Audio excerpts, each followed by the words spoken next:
Hello everyone, my name is Jessica Alejandra Moreno Sarmiento. I'm studying in University Compensar.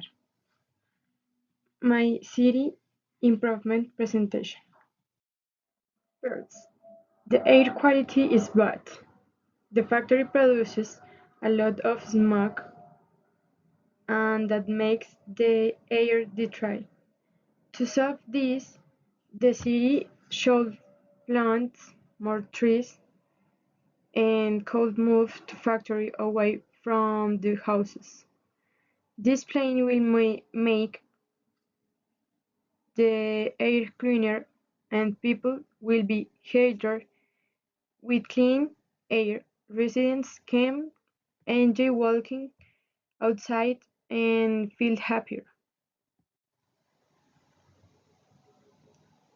There are too many cars and people spend a lot of time in traffic. The city should build a bus line and could add bicycle lanes. If we do this, there will be less traffic and people can move faster and save time. Everyone will feel less stressed and have more time with their families. Finally, there are no parks in center. Children and families don't have a places to play or relax.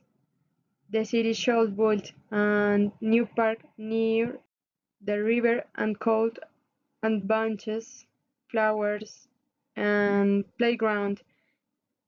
This will give people a beautiful places to meet, exercise, and have fun. Families will feel happier and the city will look more alive and friendly. In conclusion, my plan will make the city cleaner, safer, and more enjoyable for everyone.